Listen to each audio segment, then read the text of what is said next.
Oui, alors je pense quand même que je vais partir de la question 1. Donc, que constates-tu de ce qui se passe dans les classes pour les élèves issus de milieux populaires, hein? Bon, alors c'est pas une réponse qui est d'emblée facile à donner parce que moi je n'ai pas une connaissance de qui sont les enfants des milieux populaires dans les classes où je vais. J'ai une classe devant moi. Je sais, selon le profil de l'école, qu'il y a des chances qu'il y ait beaucoup de milieux populaires, beaucoup d'enfants issus de milieux populaires ou pas, mais autrement, je ne peux pas identifier, ou alors je les identifie en cours d'activité, mais voilà. Donc je ne peux pas dire, tiens, tous les enfants de milieux populaires sont comme ça ou comme ça, non. De ce qui ressort de la pratique enseignante et des difficultés que les enseignants rencontrent, et c'est ça qui m'a orientée dans mes recherches, c'est essentiellement de l'ordre de la communication. Donc la communication est vraiment difficile. L'expression que les enfants utilisent, la communication dans laquelle ils s'expriment, est extrêmement fragmentaire, est extrêmement pauvre, limitée. Soit parce que les enfants parlent une autre langue au départ, et donc c'est une méconnaissance de la langue française comme langue étrangère, ou bien c'est parce qu'on est issu d'un milieu vraiment défavorisé, et donc il y a tout ce concept de code restreint où l'enfant, on sent qu'il n'a pas le vocabulaire, qu'il n'a pas les structures, qu'il s'exprime vraiment à demi-mot, et ou bien alors il cumule les deux, c'est-à-dire la langue étrangère et le milieu, donc voilà. Donc la communication. Au niveau, et tous les enseignants se plaignent, ils disent mais ils ne comprennent pas les consignes, donc du coup ils ne savent pas travailler en autonomie, et là je parle vraiment des enfants dès la maternelle et pendant quasi tout le cursus du primaire. Et ce qui s'observe, c'est que petit à petit, disons qu'en maternelle, il y a des enfants qui passent complètement par les mailles du filet, c'est-à-dire que comme les classes sont nombreuses, les enfants qui ne s'expriment pas spontanément ou qui restent des enfants plus timides, plus inhibés, sont des enfants qui, comme dit je crois Sylvie Van Lint, deviennent des enfants transparents. Hein, ce sont des enfants qui ne posent pas vraiment de problème en maternelle ou en P1, P2, mais qui disparaissent du groupe et voilà, la classe est gentille, la classe est calme, on essaye d'imiter, de deviner ce que madame demande, mais il n'y a pas d'action, il n'y a pas d'implication visible des enfants dans un projet. On ne sent pas les enfants acteurs de l'apprentissage. Donc ça, c'est ce qui frappe le plus, c'est une passivité. On est dans le faire, on est dans le faire, point barre. C'est-à-dire que ce qui comporte, mais on ne sait pas pourquoi on fait, et on ne sait jamais pourquoi on fait. Alors, c'est ce que je t'avais dit au téléphone. Pour moi, la difficulté, c'est que double, c'est que les enfants sont dans cette situation-là, les enseignants s'en plaignent, mais les enseignants ne savent pas non plus comment ça pourrait être autrement. Attends. Toutes mes excuses, hein. Attends. Encore. Oui, ça plique. Là, il faut utiliser. C'est malin, maintenant Benoît il va avoir et ça plaque dans son... Oui, oui, excuse-moi oui. juste une seconde, Nicole. Oui. Il y a encore une fois des verres en plastique. Donc on était à et les enseignants et ça plaque. Et Ça plaît, oui, les enseignants, ça plaît. On n'a plus. On n'a plus de verre en plastique. Regarde un peu là. Non. Là, il y a quoi? Là, il y a... C'est quoi ça? C'est ça? Non, c'est pas grave. Je peux acheter. Salut les amis. Merci. Fred, laissez des... Ah non, non. Ah oui, pour les plats, c'est pas mal. Merci Benoît. Ah, c'est bon. Voilà. Donc, ce qui est troublant, c'est que l'enseignant, lui, quand il demande pourquoi il mène telle ou telle activité, je suis au niveau des maternelles essentiellement, n'a pas non plus une vision claire des enjeux de l'activité. il fait l'activité pour faire l'activité, mais il ne voit pas toujours, et il faut vraiment que par les visites d'inspection, etc., on attire l'attention sur un certain aspect du programme, du savoir, etc. Mais les enseignants donnent des tâches aux enfants, mais ne mesurent pas toujours la dimension apprentissage, la dimension cognitive de l'apprentissage, de la tâche que l'on donne. Et il y a beaucoup de tâches occupationnelles du coup, il y a beaucoup de tâches où les enfants font, s'amusent, mais donc on ne s'appuie pas sur ces tâches pour les faire apprendre. Et c'est d'autant plus difficile, si tu veux, en maternelle, les enseignants croient que ont cette sorte d'attente implicite, d'image implicite d'un enfant qui arrive à l'école maternelle et qui a déjà reçu une éducation à la maison et qui connaît plein de choses et qui arrive avec tout ce bagage-là. Et en fait, ils sont complètement démunis parce que ces enfants n'arrivent pas avec ce bagage-là, mais ils rentrent dans presque le même jeu du rapport au savoir que l'enfant. Ils sont presque dans le même rapport au savoir que les enfants eux-mêmes. C'est-à-dire, l'enfant fait pour faire plaisir, mais l'enseignant, il fait parce que c'est comme ça que ça se passe, quoi. Mais on ne se pose pas trop la question. Et donc, les finalités en termes d'apprentissage sont difficiles à mesurer. Alors, le gap énorme, c'est quand on rentre en P1, P2, où on rentre dans les apprentissages plus formels, et où là, les enseignants sont vraiment le bec cloué, parce que tous les prérequis, essentiellement en termes de symbolique, de ce que c'est que l'école, du métier d'élève, et en termes de langage, ce qui souvent va un peu de pair, ne sont pas installés, et donc on rentre dans l'écrit, qui est quand même un monde particulier, un niveau particulier de langage, on rentre là-dedans, mais sans les prérequis. Et donc les enfants vont continuer à faire, on fait à petits pas, on fait à courte distance, on est content parce qu'on a 10 sur 10 pour son interro, mais on n'a pas une perception des enjeux profonds. Qu'est-ce que c'est faire des maths en première année primaire? Qu'est-ce que c'est faire des maths en deuxième année primaire? Les enseignants n'en prennent pas conscience eux-mêmes. On est là, il faut connaître le nombre 10, il faut connaître la définition, enfin le partage, il faut connaître la décomposition du nombre 10, il faut connaître la famille de 10, mais on ne sait pas toujours à quoi ça sert. On ne voit pas la finalité sur le long terme. Et donc là, pour moi, il y a quelque chose qui se nourrit l'un l'autre.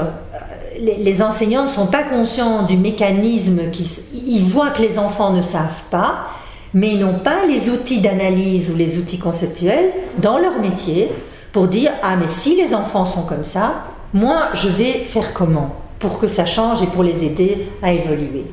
Et ils se rendent bien compte qu'il y a un gap énorme entre la famille et l'école, mais ils ne savent pas objectiver ce gap. Ils se disent, ben oui, les enfants ne savent pas, ils n'ont pas d'éducation, alors ils ne s'intéressent pas, les familles ne les éduquent pas, les familles ne les instruisent pas, les familles ne s'intéressent pas à l'école, ils ne viennent jamais nous voir. Et donc c'est là tous les malentendus. Non, les familles ne sont pas dans l'indifférence par rapport à l'école, que du contraire, mais toutes ces notions de honte, de timidité, d'inhibition que les familles défavorisées peuvent avoir à l'encontre de l'école, les enseignants ne le perçoivent pas.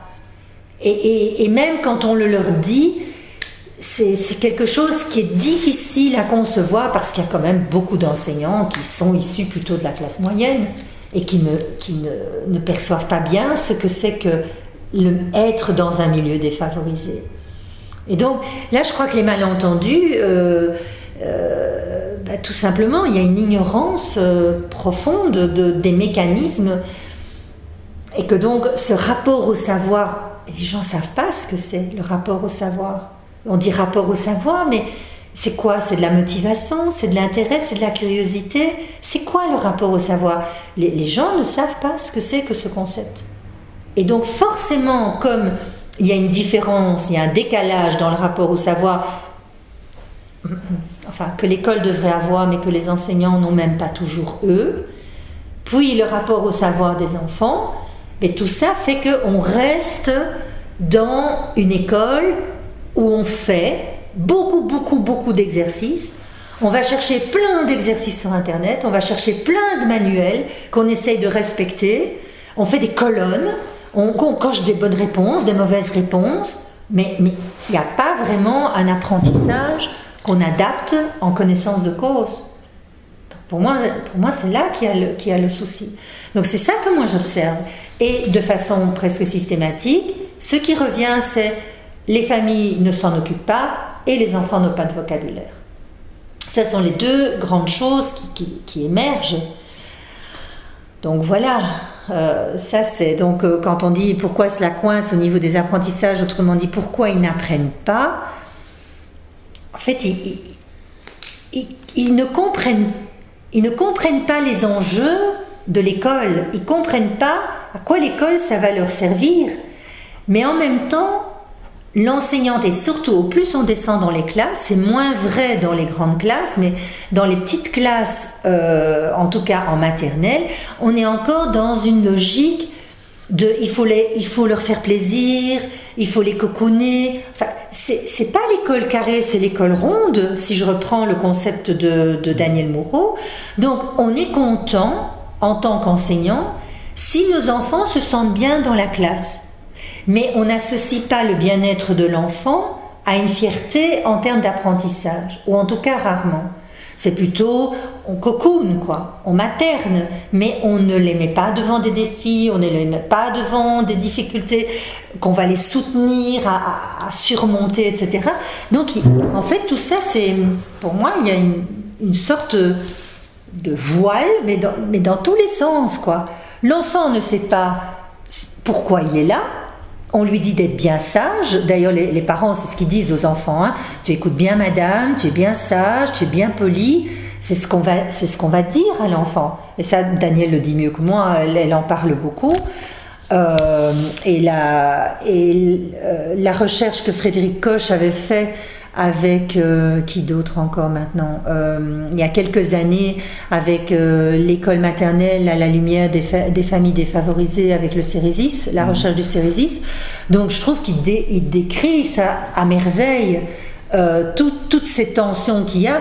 Donc l'enfant, il reçoit un message des parents, il vient à l'école, ben lui il est sage, il répond bien à madame, tout le monde est content, madame lui fait un grand sourire, bon voilà, mais on ne voit pas l'école comme quelque chose où on va apprendre, et apprendre quoi et pour faire quoi, pour préparer à quoi.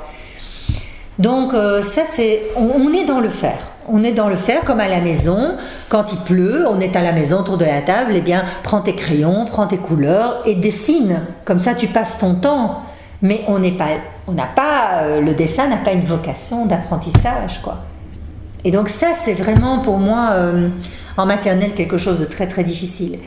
Et quand on passe en primaire, tout le long du primaire, je trouve que ces malentendus, quelque part, ils persistent implicitement. Moins fort, mais ils persistent. Donc, on va dire que l'enfant ne s'intéresse pas, on va dire qu'il est paresseux, on va dire qu'il n'est pas motivé, on va dire qu'il ne comprend pas. Dans les bulletins, on renvoie à dire « travaille plus », on le disait hier, il faut que tu travailles plus, mais on ne définit pas ce que c'est que le problème. On ne le définit pas. On voit que l'enfant n'accroche pas aux apprentissages, mais on pense que c'est de son fait, ou on pense que c'est du fait de la famille qui fonctionne d'une certaine façon, mais pas ce rapport au savoir n'est pas mis en cause. Il n'y a jamais un enseignant qui va me dire le rapport au savoir de mes élèves, il est comme ça, comme ça, comme ça. Il n'y a jamais aucun enseignant qui va me dire ça. Il va me dire non, on n'en sort pas, il y en a autant qui sont en difficulté, autant de 10, autant d'enfants qui sont allophones, autant... Donc on voit les difficultés, on les pointe, mais on ne sait pas dire, on sait pas l'origine. Ou alors cette origine, on l'attribue à un déterminisme social, on l'attribue à un déterminisme, mais pas un déterminisme d'une autre approche du savoir et les emmener dans ce savoir. Ça, on ne le fait pas. Et alors c'est très fort parce que finalement... Les enseignants sont débordés parce que les retards s'accumulent. Et donc la réponse, c'est on fait de plus en plus d'exercices, on fait de plus en plus de mémorisation de vocabulaire, parfois même sans queue ni tête. Par exemple, on a des pratiques dans les écoles du mot du jour, où sur une semaine, les enfants vont apprendre balai, ectoplasme, silhouette et dahlia. et ils vont devoir retenir l'orthographe de ces mots-là, mais sans le sens. Ou alors on va devoir étudier tous les os du squelette, c'est ce que je disais hier d'ailleurs, parce que ça va rassurer l'enseignant que sur une interro, l'enfant est quand même capable de répondre certaines choses, qu'on peut cocher des réponses correctes, qu'on va pouvoir mettre des points dans le bulletin. Et donc l'apprentissage en tant que tel, lui, il est vraiment mis à mal, parce que les enseignants vont j'ai parfois le sentiment, quand je dis les enseignants, ils ne sont pas tous comme ça, hein, mais qu'il y a quand même beaucoup d'enseignants qui ne perçoivent pas, comme je le disais tout à l'heure, les enjeux de leur activité d'enseignement. Ils perçoivent pas ça. Ils perçoivent pas les essentiels. Par exemple, c'est assez fascinant de voir que quand je vais dans une école pour l'éveil scientifique, par exemple, je peux voir une leçon identique autour du système digestif en 3e et en 5e année. Mais les enfants n'ont pas le même développement cognitif, ils n'ont pas les mêmes perceptions des choses, ils n'ont pas les mêmes connaissances déjà là par la famille. Et donc, les enseignants ne comprennent pas que les enfants ne rentrent pas vraiment là-dedans, quoi. Pour eux, ça reste magique, ça reste aussi. Donc, ça, c'est vraiment très, très difficile. C'est vraiment... tant qu'on est là-dedans, pour moi, on peut parler de différenciation, on peut parler de tout ce qu'on veut, on n'y arrivera pas. Parce que comme je disais hier, il faudrait beaucoup plus être conscient des concepts qui se construisent, comme les concepts du vivant, les concepts de la matière, les concepts des transformations, les concepts de nombre, d'équivalence, etc. Être beaucoup plus au clair avec ces concepts et comment ils se développent pour dire, ok, je vais les aider, ils sont là maintenant, donc je vais les accompagner par rapport à ça. Voilà, donc ça pour moi c'est un souci, c'est un gros souci. Donc pour moi c'est ça qui coince dans les apprentissages. Alors, tout ça, ça se passe souvent à l'insu des enseignants. Donc, on sait très bien alors, par où je vais commencer parce que oui, interromps-moi. Hein, oui, interromps-moi. C'est juste pour être bien au clair. Donc, c'est parce les enseignants n'ont pas conscience de ces enjeux au niveau des apprentissages dans les tâches qu'ils demandent. Non. Donc ça veut dire qu'ils n'ont pas été formés à la prise de conscience des enjeux qui existent. Donc c'est vraiment dans la manière dont on les a formés à la didactique en français, en maths, etc. Et donc ils reproduisent ce qu'ils ont eux-mêmes vécu précédemment dans leur classe sans se poser la question du sens. Bah oui, donc il est peut-être plus intéressant de travailler sur... tu parlais de la question du vocabulaire. Moi j'ai des souvenirs en secondaire où on était en labo langue et donc on était censé écouter, retranscrire avec tout faux en fait, hein, donc on n'avait pas l'orthographe qui allait avec. Et puis après ça, on recevait une liste de vocabulaire qu'on devait apprendre par cœur, et puis le prof notait le texte en néerlandais et on était interrogé après sur ce texte. En néerlandais, à la compréhension, on était censé avoir compris le texte. Donc c'est aussi sur la manière de donner cours qui est complètement... Alors pour moi, effectivement, il y a différentes choses. Il y a d'abord le fait comme eux-mêmes ont été formés dans cette absence de sens. Et les didacticiens, alors il y a des didacticiens, si je parle d'Anne Chevalier ou d'autres qui font partie de cette même mathophile là où les matheuses, je ne sais pas comment on les appelle, ce groupe, oui c'est pas le GEM, c'est encore un autre groupe qui sont les matheuses joyeuses ou quelque chose comme ça, joyeuses matheuses, je ne sais pas comment ils s'appellent, avec Laurence Balleux, avec Françoise Lucas, etc. Ça, ce sont des didacticiens qui ont beaucoup réfléchi à ce rapport au savoir. Sabine Darros, c'est pareil. Mais à côté de ça, je ne pourrais pas jurer que tous les didacticiens sont conscients du chemin à parcourir, du chemin à faire parcourir au concept, ni même d'identifier les didacticiens des disciplines. Voilà, les enseignants. Qui enseignent, les formateurs qui enseignent la méthodologie, qui eux-mêmes n'ont pas conscience de ces enjeux. Oui, Bon, maintenant, peut-être qu'on est un peu plus sensible, depuis que la Fondation Roi-Baudouin a travaillé là-dessus, il y a, dans le Presco, ça a fait quand même tache d'huile, donc là, il y a des gens qui se disent, mais qu'est-ce qui se passe là? Donc, ils sont en train de prendre conscience, ils prennent conscience aussi parce que leurs étudiants sont de plus en plus en difficulté, donc c'est une nouveauté, ça, avec Sandrine Grosjean et son analyse, on le retrouve bien. Mais donc, je suis pas sûre, et les référentiels, pour moi, manque de lisibilité parce que quelque part dans les référentiels on consomme aussi du savoir, on ne le construit pas, donc il n'y a pas d'outils dans les référentiels, programmes, etc. qui aident l'enseignant à construire ce savoir dans la durée. On dit en première et deuxième année il faut faire ça, ça, ça et ça, en 3 et 4 il faut faire ça, ça, ça et ça, et en 5e il faut faire ça, ça, ça et ça, donc c'est un morcellement de tâches. Tant qu'on est là, chaque enseignant s'occupe de son programme de cycle et essaye de faire ce qu'on lui demande de faire. Et le mot « faire », je l'utilise à outrance parce qu'on est vraiment dans cette logique-là. Et donc, on donne une petite explication, mais on ne va pas chercher la compréhension profonde. Un exemple, ça pourrait être assez significatif, c'est par exemple les fractions. Les fractions, un demi divisé par un quart, hein, je caricature un peu, mais un demi divisé par un quart, je vois encore dans des écoles, pour diviser une fraction par une fraction, je multiplie par la fraction renversée. Bon. Quand est-ce que je vois qu'on prend une feuille et qu'on demande de dire aux enfants, mais représentez un demi par rapport à un quart? C'est 2 fois plus grand, 2 fois plus petit, c'est le double, c'est la moitié. C'est là qu'il faut. C'est là. Il n'y a pas. Même quand en formation je donne cette tâche aux enseignants, beaucoup ne savent pas comment représenter un demi divisé par un quart.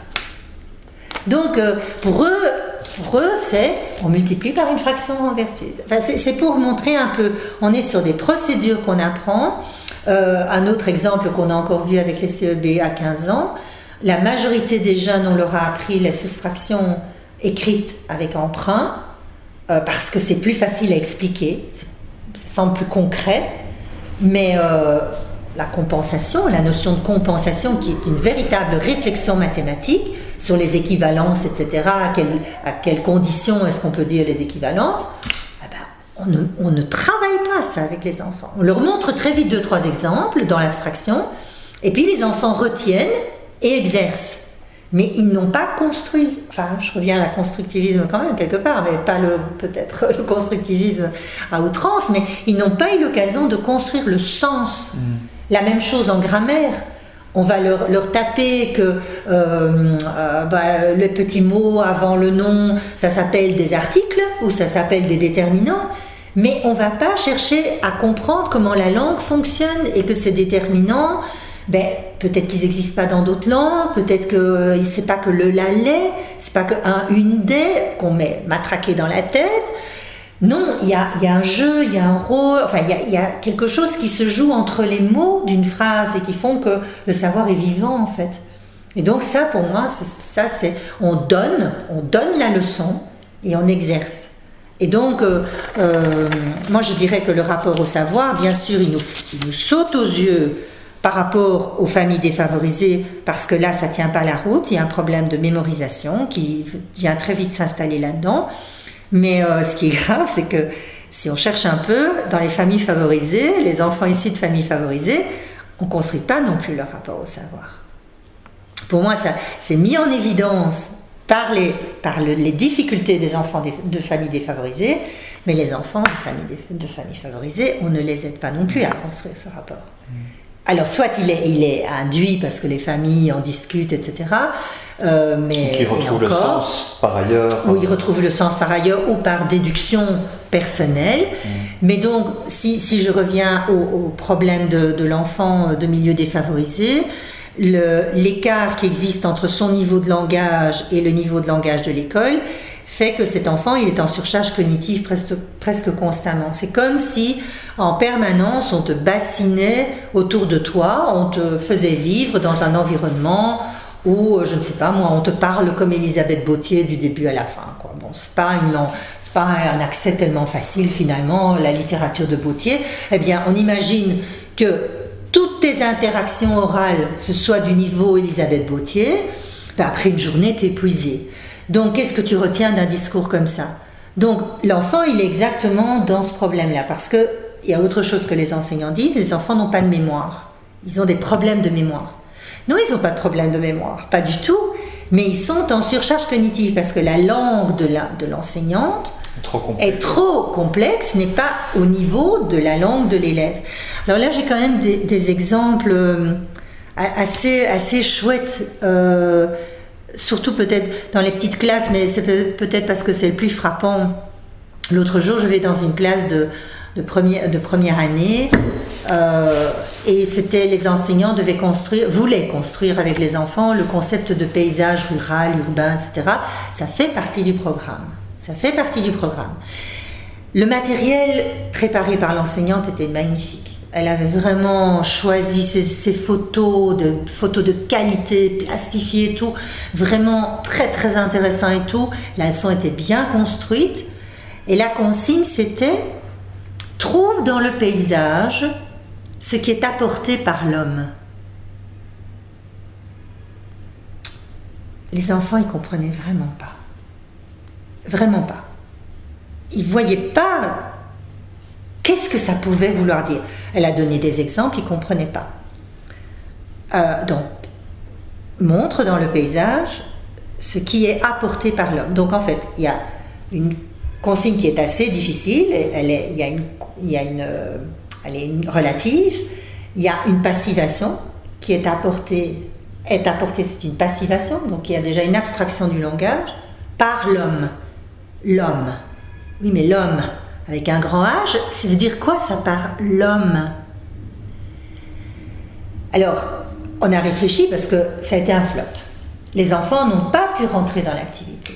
Et puis, on en a discuté avec l'enseignante, qui est très très chouette, et une jeune enseignante, et qui a déjà quand même 4-5 ans derrière elle de pratique, et qui s'est rendu compte que les enfants ne décollaient pas, quoi. Donc on a dit, on va essayer demain, tu as préparé cette leçon avec ta collègue, on va essayer de changer la consigne.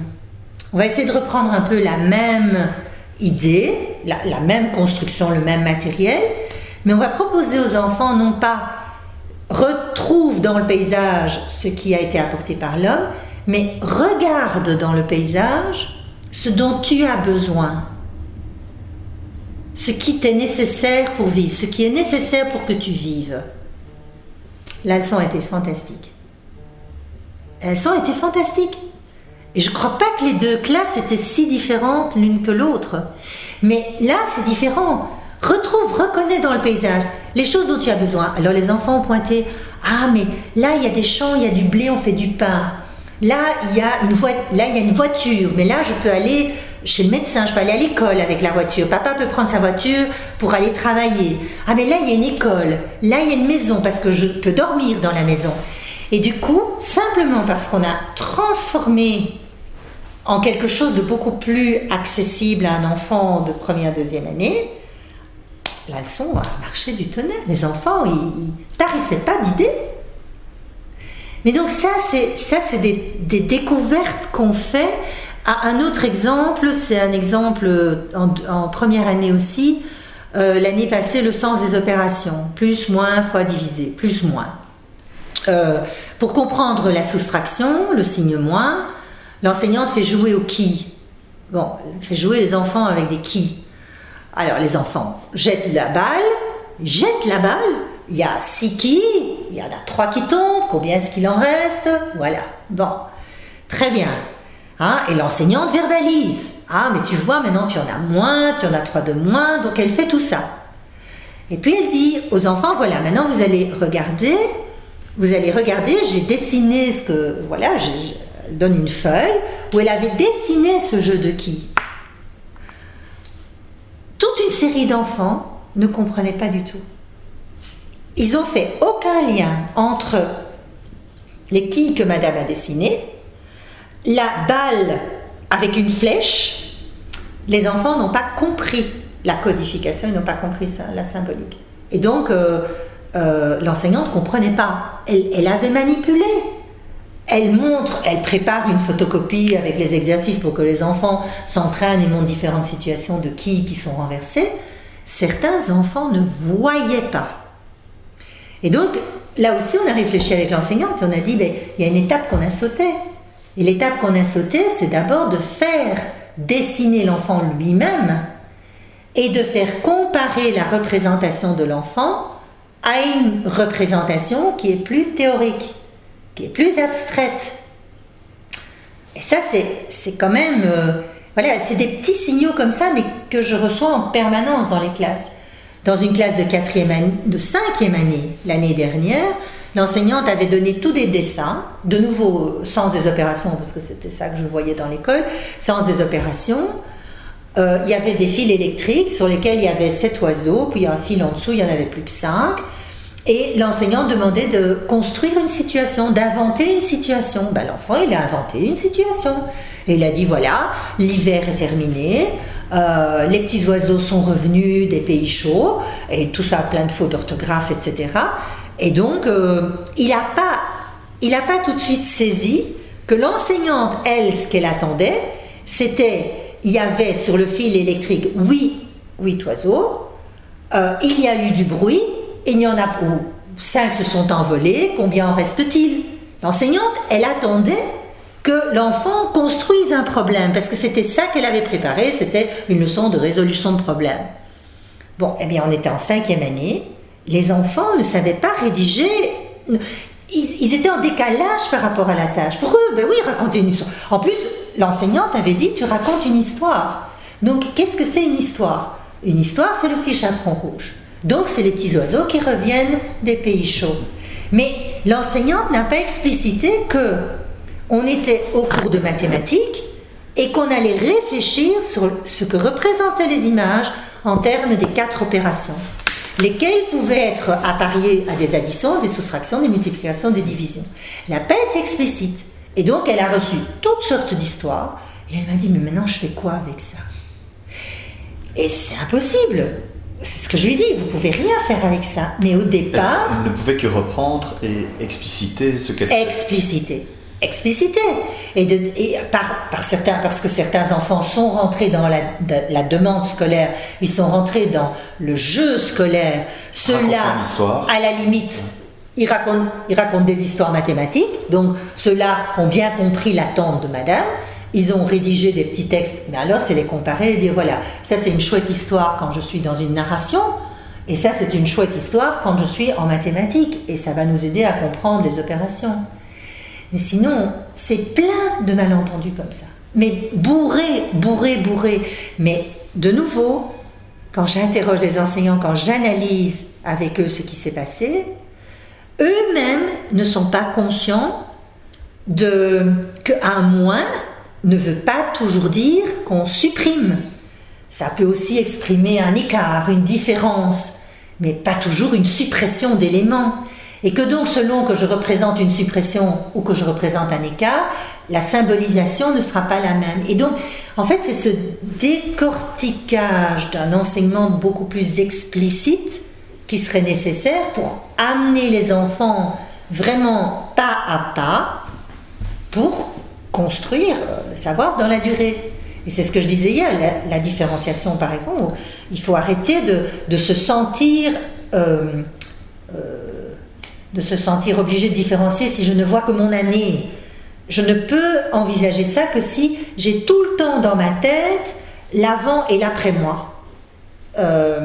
Donc que ça se construit, il faut une cohérence dans le travail, quoi. Donc pour moi c'est ça, passer de l'interprétation pratico-pratique de l'enfant qui est dans son concret, hein.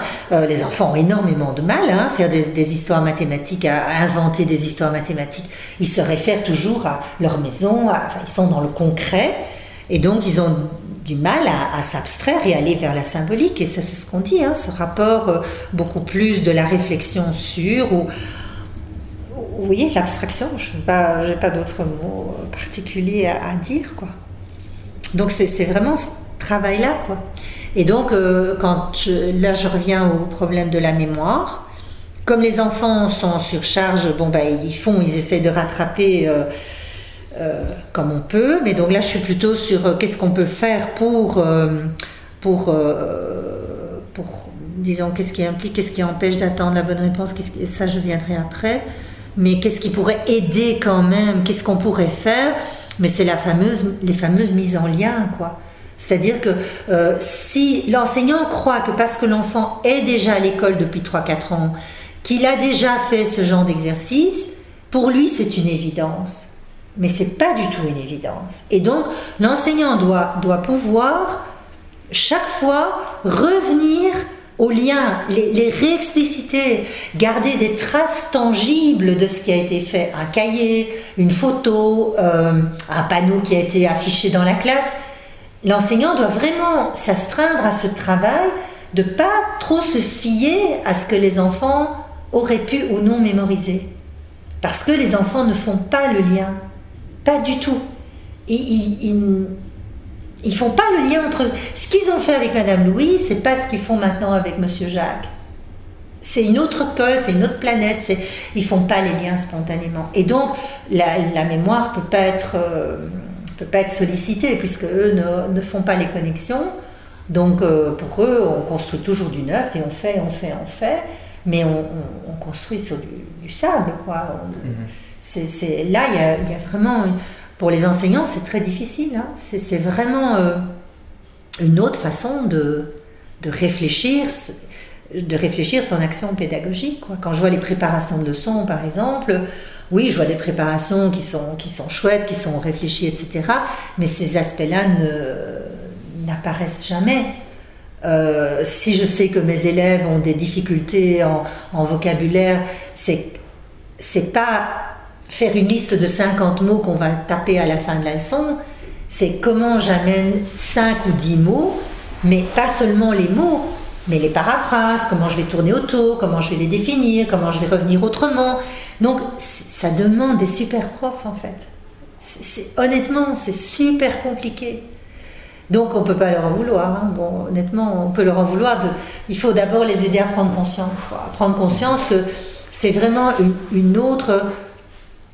radicalement une autre façon de s'exprimer, de penser les choses, et que donc il faut amener, Brigodeau le dit bien, hein, elle dit bien, si le déjà là n'est pas là, il faut l'apporter à l'enfant.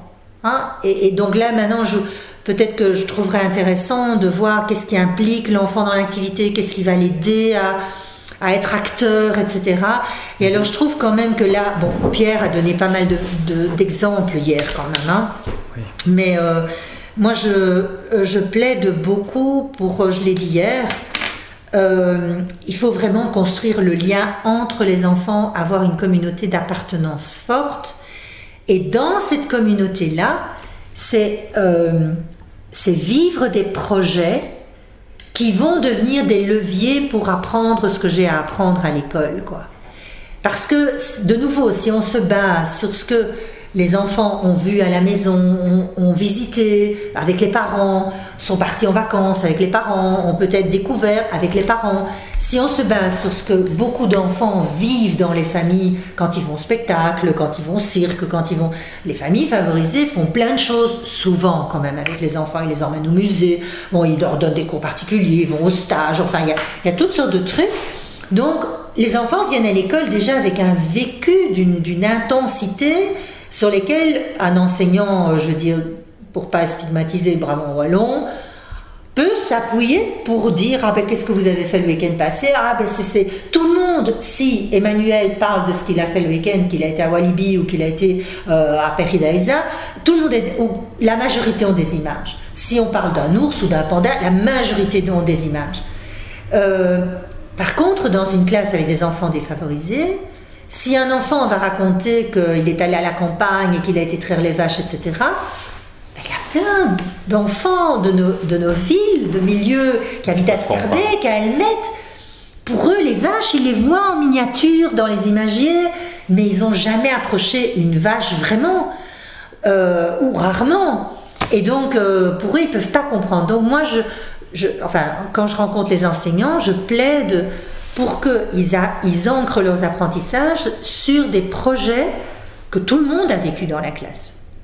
Projet de plantation, projet d'élevage de vers de farine, projet de construction d'une maquette, projet d'une visite au musée du train, mais qu'il y ait un vécu à partir duquel on va pouvoir construire et la langue, et les concepts de maths, de français, d'éveil, etc., etc. Donc pour moi, l'idée des projets, mais des projets vraiment vécus et où l'enseignant sait quelles ramifications il va pouvoir construire avec les disciplines, pour moi, ça c'est un atout, évidemment, qui est très important. Parce qu'alors, ce qui se passe, c'est que les enfants, l'hétérogénéité sera intéressante, parce que les enfants qui ont déjà vécu ça dans les familles, ils ont des choses à dire. Donc dans les groupes de travail, il va y avoir un apport par les enfants vers d'autres enfants. Mais les autres enfants, qui eux n'ont jamais vécu ça, au moins la classe leur aura donné l'opportunité de le vivre. Donc c'est pour ça que ces écoles aussi, elles défendent beaucoup l'existence de classes vertes, même très courtes, de sorties scolaires, parce qu'elles savent que quand on fait ça, c'est vraiment chouette. Et encore, voilà, ça peut alimenter. Maintenant, ce qui est dommage, c'est que beaucoup de classes vertes, les enseignants n'en font pas grand-chose, quoi. Et donc ça c'est vraiment dommage, parce que c'est un puits extraordinaire, c'est un sac à trésor, quoi, fabuleux en termes d'expérience vécue. Donc le projet, pour moi, ça reste quand même fondamental. Pourtant il y a eu des dérives de projets, je suis bien d'accord, mais je crois que des projets pas trop nombreux, mais pas trop plaqués non plus, des projets pas trop artificiels non plus. Parce qu'il y a des projets, parfois, les Halloween et compagnie, ça c'est des projets qui c'est pas... Je pense que l'école, bien sûr, elle doit laisser une part à l'imaginaire, il y a une part au rêve et à la fantaisie, mais il faut faire attention, il y a quand même l'analyse du réel, l'analyse de la réalité qui doit être là. Et alors, c'est aussi, pour moi, il y a une grosse... il y a une grosse posture aussi de la part de l'enseignante, ce qui n'est pas facile non plus. C'est comment l'enseignant, dès la maternelle, prend en compte ce que lui dit l'élève. Comment est-ce que l'enfant se sent réellement pris en compte et considéré quand il dit quelque chose à son prof ou à la classe? Je suis frappée par, oui, maintenant, des travaux de groupe, quasi, on en fait partout. On les fait travailler en équipe, on leur comme une manière de gérer la classe, oui, de la contenir. Voilà, de la contenir, et on la contient tant bien que mal, parce qu'il y a des groupes où c'est parfois chahuté, mais ce qui ne va pas du tout, c'est que quand les enfants ont trouvé quelque chose, en fait on n'en fait rien, ou on en fait très peu. Les enfants vont présenter, équipe par équipe, groupe après groupe, ils vont présenter ce qu'ils ont fait, mais comme tout le monde a fait la même chose, les autres, ça les barbe d'entendre qu'on a fait la même chose, donc ils ont les mêmes idées. Enfin, il n'y a pas... En fait, on ne traite pas les réponses des groupes, et on ne traite pas non plus les réponses des enfants. Donc il y a un manque de technique de la part des enseignants, pour que les enfants sentent que ce qu'ils amènent comme réponse est une vraie réponse. C'est pas simplement la réponse donnée pour faire plaisir à madame de nouveau. C'est une vraie réponse qui vient d'une vraie réflexion de sa part.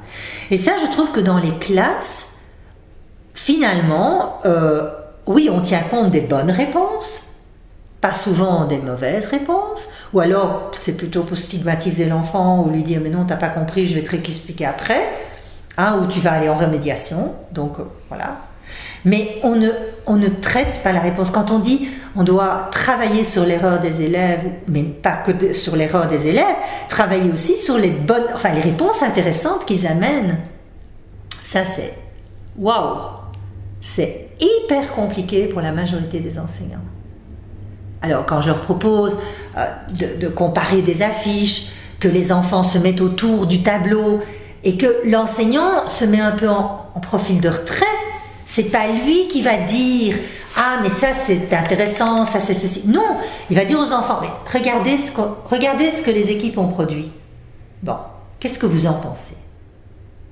ça c'est rarissime. Donc ça veut dire que l'enfant, il va bosser dans son équipe, mais finalement, oui, on met des trucs au tableau, hein, on va à 2 ou à 3 devant la classe pour présenter son truc, il n'y a personne qui écoute parce que tout le monde a fait la même chose, ou au contraire, on a fait des choses différentes, mais donc ça n'intéresse pas de savoir ce que l'autre équipe a fait. Alors, voilà, il n'y a pas d'intention de communication, il n'y a pas d'intention d'écoute. Donc, en fait, personne ne s'intéresse à personne. On a fait l'activité, on dit ce qu'on a trouvé. Si tout va bien, on l'a écrit sur un panneau, mais c'est rare aussi. Ou on l'a écrit sur une affiche, un support papier, on en a gardé une trace, c'est très rare. Et puis finalement, de là, le prof a tiré la synthèse, qui est prête sur photocopie. Mais alors, moi, ce qui me frappe, c'est comment est-ce qu'on peut espérer qu'un enfant soit actif et impliqué si on n'écoute jamais vraiment ce qu'il dit. Alors c'est dérangeant évidemment pour l'enseignant parce que parfois ce que dit l'enfant est tellement en décalage par rapport à ce qu'il attend qu'encore une fois il ne sait pas quoi faire avec ça. C'est tellement éloigné, où il comprend un demi-mot, mais il ne sait pas quoi faire avec ça. Parce que voilà. Donc, lui, il va essayer de reformuler, mais reformuler de telle façon que l'enfant, il va même plus reconnaître sa propre réponse. Donc, en fait, pour moi, il y a un manque de reconnaissance, quoi. L'enfant, il peut pas être acteur quand tout ce qu'il dit, il sait bien qu'à un certain moment, ça va être évacué, quoi. Et ça c'est quand même... Ça, c'est quand même très fort, quoi.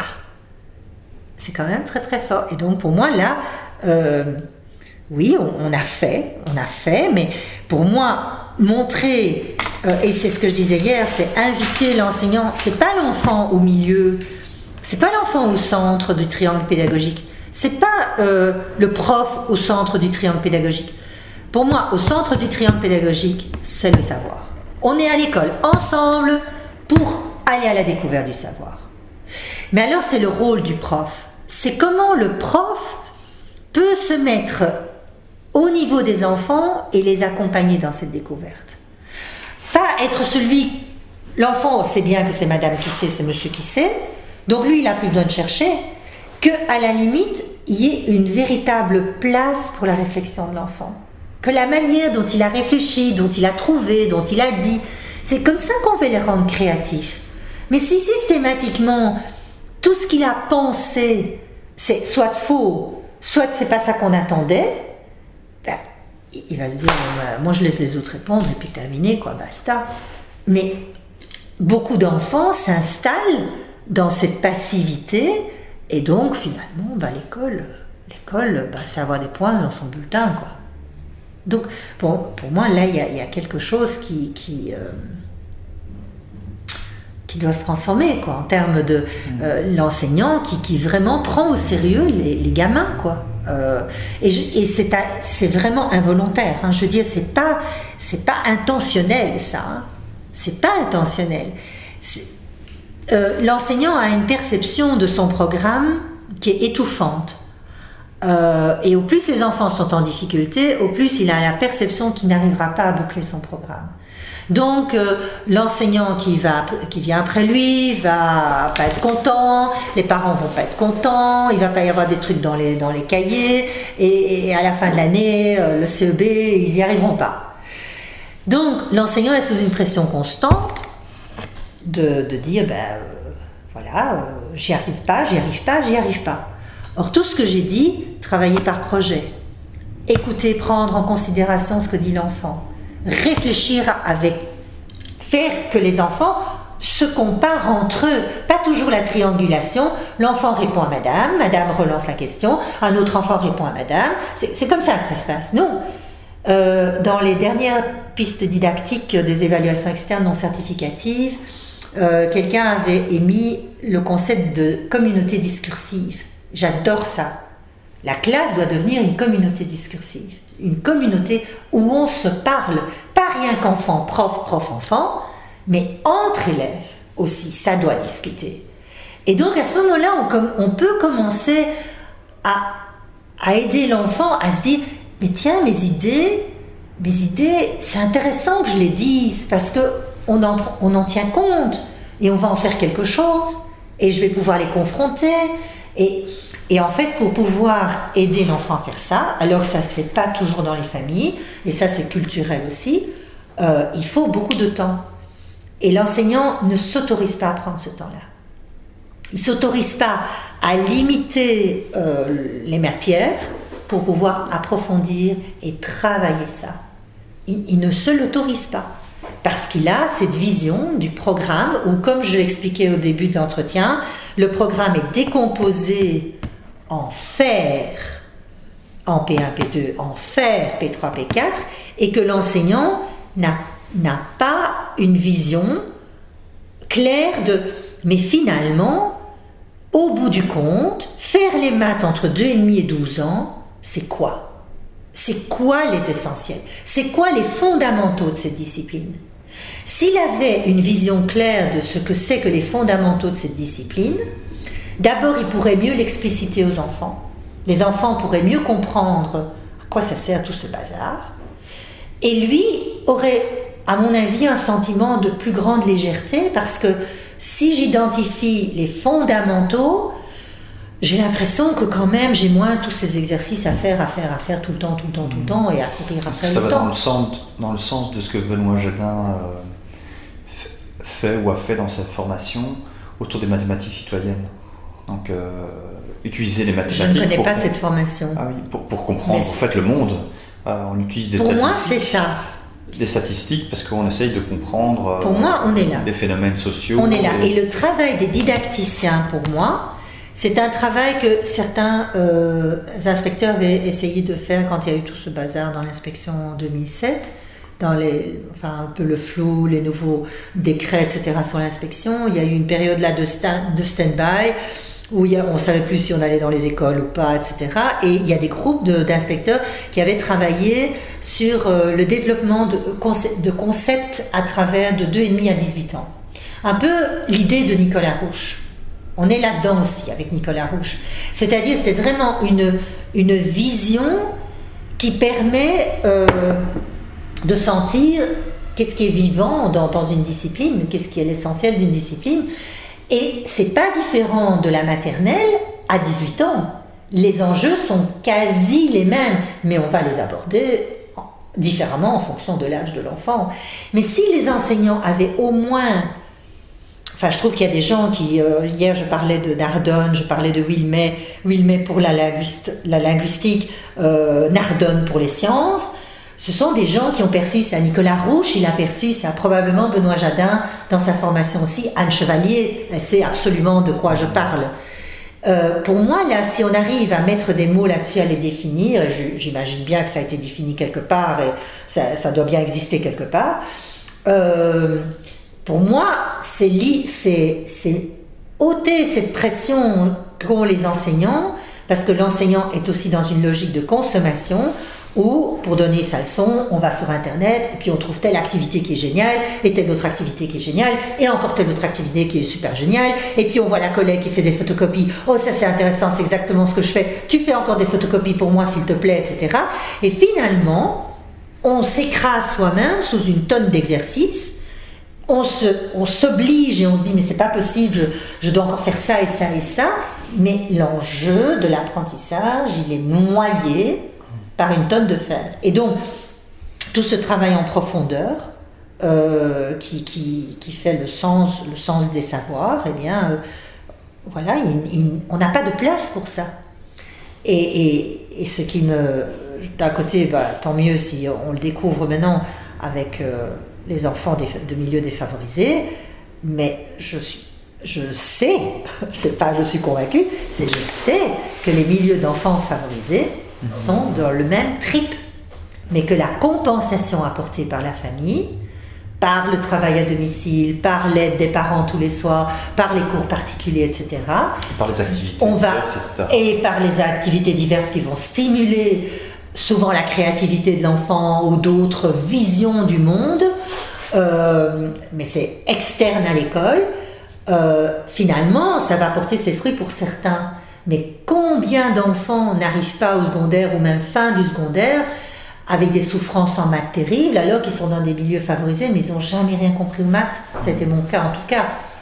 J'ai souffert le martyre avec les maths, donc ça a eu des incidences terribles. Donc voilà, donc le cas des maths est assez significatif, mais on peut le retrouver en physique, on peut le retrouver en bio, on peut le retrouver dans plein d'autres domaines disciplinaires.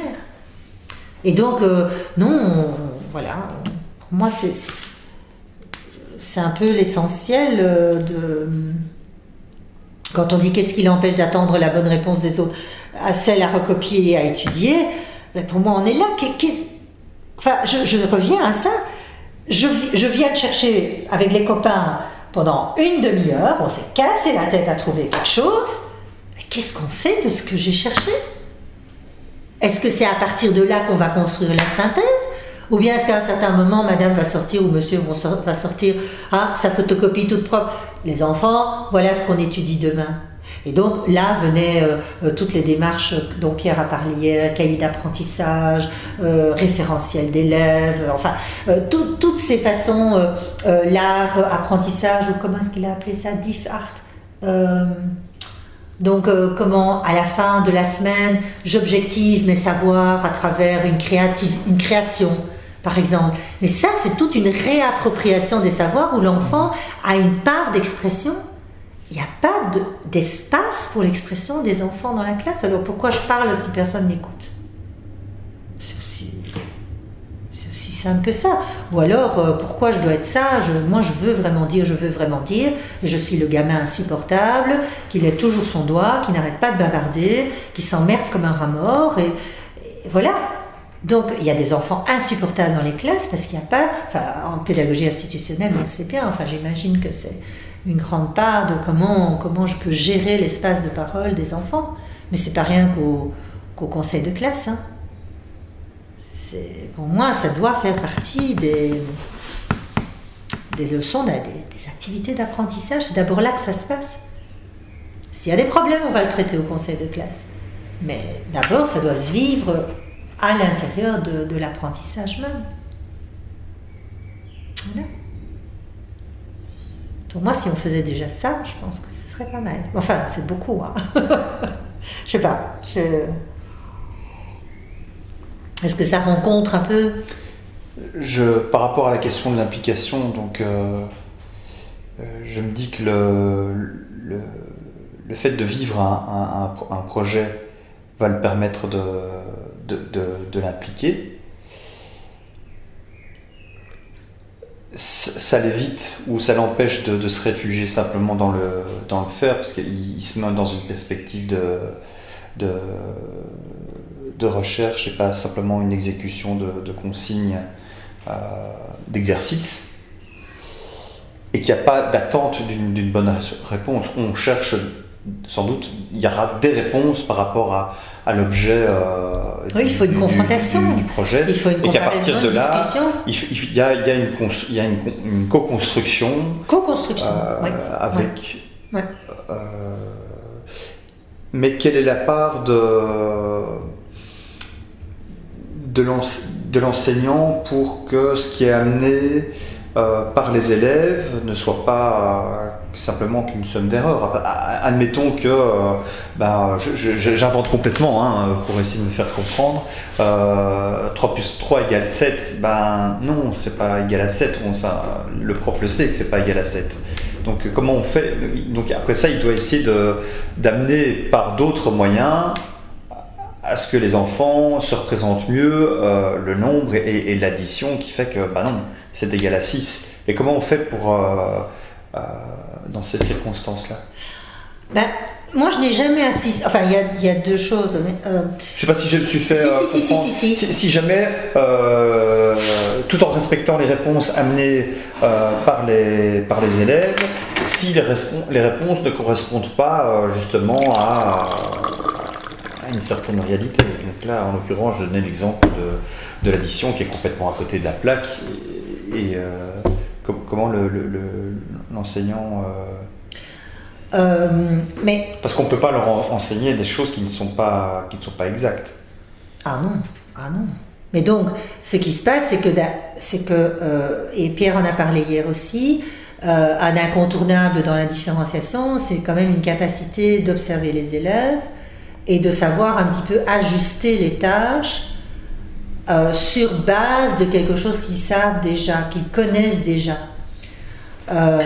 Maintenant, on serait plus surpris, dans l'exemple évidemment tu as pris 3+3, mais je peux comprendre qu'il y ait des exemples plus complexes que ça, comme par exemple, imaginons, c'est nouveau les maths, mais trouver une formule qui permet de calculer l'aire d'un rectangle ou d'un parallélogramme, ou transformer, se dire tiens, voilà ce qu'on sait, on a calculé l'aire d'un carré, l'aire d'un rectangle, maintenant on va se débrouiller pour imaginer comment on pourrait faire avec le parallélogramme, et forcément, là il va falloir chipoter, transformer, etc. Donc il y aurait une somme de différentes propositions ou d'hypothèses de résolution de ce problème-là. Donc les différents groupes proposent. Et je ne suis jamais arrivée, enfin ça ne m'est jamais arrivé quand même, dans une leçon, en tout cas j'en ai quand même vu pas mal en 10 ans, où les équipes ont tout faux. Dans ce que les enfants ramènent de leur réflexion, il y a toujours des choses intéressantes à exploiter. Et c'est à partir de là que l'enseignant doit construire. Et donc, c'est vraiment cet apprentissage, alors là, des compétences, vraiment des compétences scolaires, d'abord scolaires, d'être capable, donc climat de bienveillance. On est ensemble pour réfléchir et pas pour juger si c'est juste, si c'est pas juste, et se moquer, etc. Donc climat de bienveillance, et puis on réfléchit ensemble et on apprend à comparer, on apprend à confronter. Et puis à un certain moment, de là, l'enseignant doit pouvoir aider l'enfant à accepter qu'il y a des vérifications, il y a des vérifications d'hypothèses qui amènent au fait que ces choses-là, ça c'est une démarche qui ne convient pas, qui ne donne pas le bon résultat. Donc pourquoi ça ne donne pas le bon résultat? Et on essaie, et c'est toute une discussion. Donc c'est vraiment c'est pas une négociation.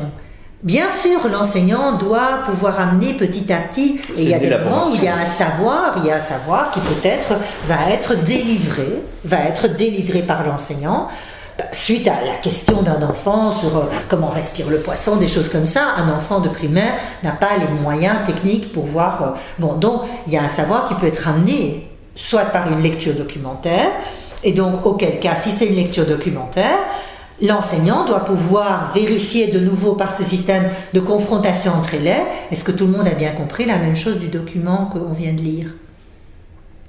Alors là, c'est des stratégies de lecture. Comment est-ce qu'on va vérifier que c'est bien ça que le document dit et pas autre chose? Et donc là, c'est comprendre, ah ben oui, là je me suis trompée, là ça ne va pas, là j'ai oublié qu'il y avait ce mot-là, et donc ça change toute la signification d'une phrase. C'est comme ça que ça se construit. Mais donc pour moi, c'est partir de l'enseignant doit partir de l'observation de ses élèves, de voir un peu ce qu'ils savent. Et ils savent tous quelque chose, même les plus défavorisés, ils ont des expériences de vie, ils ont des vécus. Ce qui va être un problème, c'est la langue. Et donc la langue, là, l'enseignant devra vraiment, et ça c'est vrai, devra travailler par d'autres stratégies qui peuvent être le dessin, qui peuvent être la construction de blocs, qui peuvent être la manipulation, qui peut être... voilà. Et c'est pour ça que le projet est important aussi, un projet vraiment très concret, pas un projet uniquement intellectuel, un projet où un enfant peut construire, peut manipuler, peut semer, voir qu'il se passe quelque chose, et là-dessus on va pouvoir construire la langue. Donc avant la langue, il faut que l'enfant soit dans une action sur laquelle il aura envie de dire quelque chose, et puis là-dessus on va mettre le langage. Ça c'est vraiment l'apprentissage de la langue française pour les allophones, voilà, ça c'est vraiment, ça c'est encore un autre débat, quoi. Mais l'enseignant doit... Enfin, j'aime beaucoup Mérieux aussi qui dit que construire une leçon, c'est vraiment construire un dispositif stratégique. On est devant un champ de bataille où il y a plein d'obstacles, il y a plein de trucs qui sont très compliqués, et c'est par quel bout je vais prendre le bazar pour que un maximum d'enfants soient entraînés dans la compréhension de ce bazar-là. Donc il faut être stratégique. Voilà, c'est vraiment, et c'est pour ça, c'est un peu l'enseignement. Alors l'enseignement explicite, il n'est pas aussi ouvert que moi, parce que l'enseignement explicite part plus du principe que je vais donner la stratégie aux enfants. Je vais donner le modèle. Et l'enfant entre dans le modèle. Un véritable enseignement explicite, c'est ça. Hein. Moi, personnellement, j'ai un peu de mal avec ça. J'ai un peu de mal avec... Il y a des parties de l'enseignement explicite qui me conviennent très très bien, dans vraiment appeler un chat, enfin vraiment être très très clair sur les objectifs qu'on vise, sur les attendus, etc. Mais moi j'ai un petit peu plus de mal avec un enseignement qui donne ça ne permet trop pas de modèles. Pour moi ça ferme un peu l'expérimentation, et pour moi, enfin on en parlait avec Jacques Cornet dans... le groupe Nouveaux Contenus, Nouvelles Compétences. Moi, je crois beaucoup dans la pensée divergente, dans la créativité. Et donc, je pense quand même que, voilà. Maintenant, il y a peut-être des moments où l'enseignement explicite est vraiment indispensable, mais moi, personnellement, je ne le vois pas.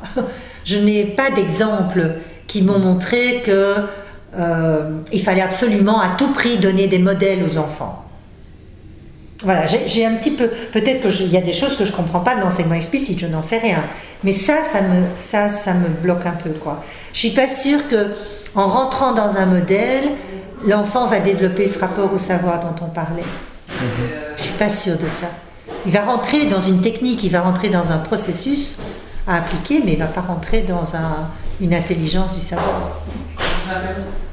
Voilà. Voilà. Pour moi, c'est ça, quoi. Donc, voilà.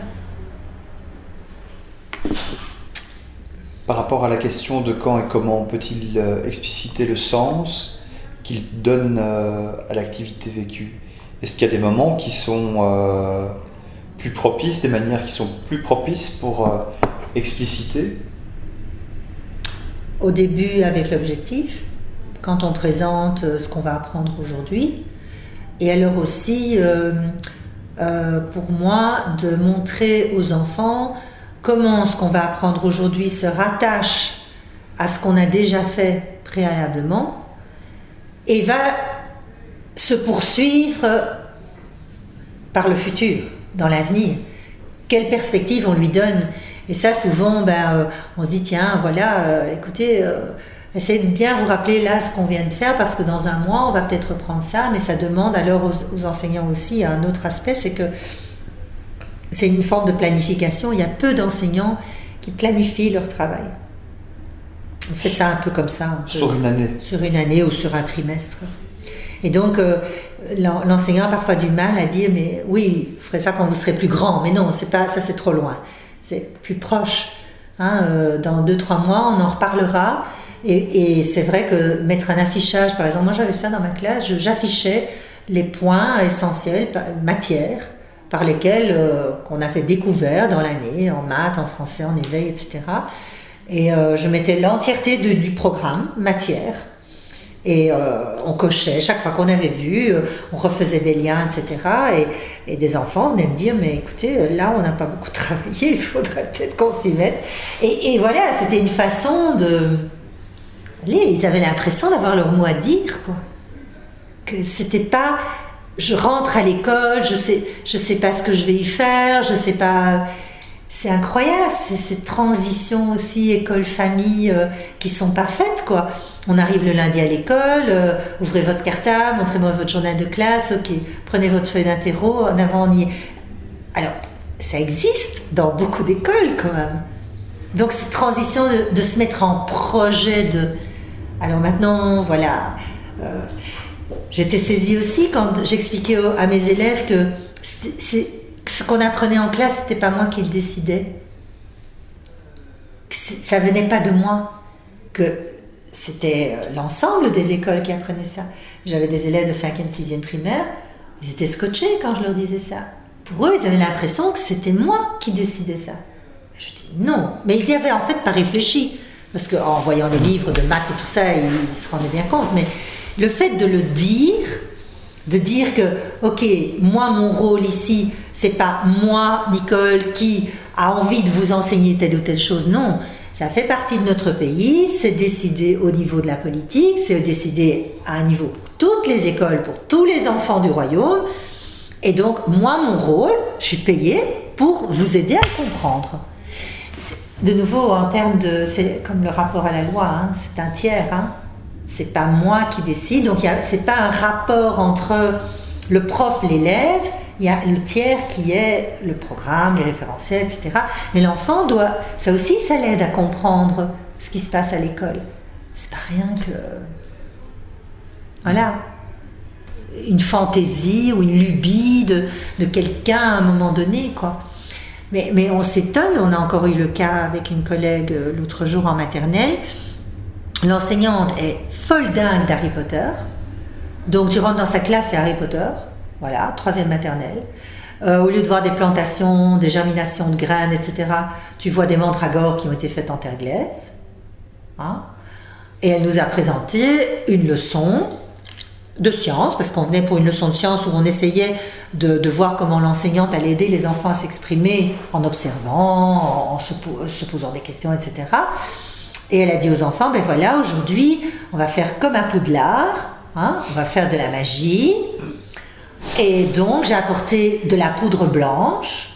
Alors ça, vous ne savez pas ce que c'est. Ça s'appelle du bicarbonate de soude. Indice socio-économique 1, 3e maternelle. Et là, vous voyez, là, j'ai du vinaigre. Alors, le vinaigre, c'est acide. Le bicarbonate de soude, c'est basique, c'est une base. Eh bien, les bases se disputent avec les acides. Et quand ça se dispute, regardez maintenant ce que ça va faire. Alors, on mélange le vinaigre, je ne sais plus ce qu'elle a fait, le vinaigre, le bicarbonate de soude, ça fait des émulsions. Hein. Et donc, voilà, ils ne s'entendent pas, donc ça mousse. Je peux faire ça avec du ketchup aussi. C'était la leçon de science. On est en plein délire, là, pour moi. Là, on est en plein délire.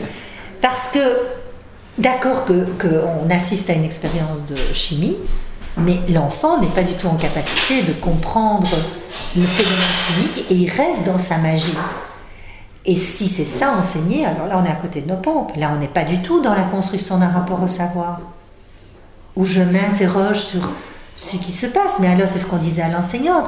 À cet âge-là, ça peut être intéressant de prendre du sucre, de le faire fondre dans de l'eau chaude, de goûter. Avant, après, le sucre a disparu, je goûte, mais le goût y est. Qu'est-ce qui se passe? On s'interroge. Là, on peut vraiment faire appel à l'intelligence de l'enfant et dire « Ah, mais il s'est passé quelque chose. L'eau n'a plus le même goût, pourtant je ne vois plus le sucre. Mais l'eau n'a plus le même goût. » Enfin voilà, c'est un bel exemple d'enseignants qui sont « Ah oui, mais ils aiment bien. Les élèves aiment bien. » Mais ça veut dire quoi, ça, les élèves aiment bien? Attends, on déraisonne là, hein.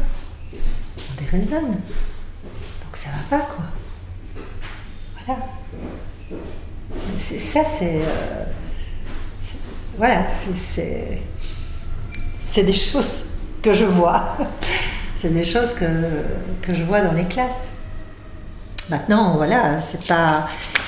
Mais je pense que d'être conscient de ça, et par rapport au langage, par exemple, ce langage, moi j'ai beaucoup de problèmes avec la langue de scolarisation, parce que c'est vrai que c'est un concept aussi très flou et les gens ne comprennent pas trop ce que c'est.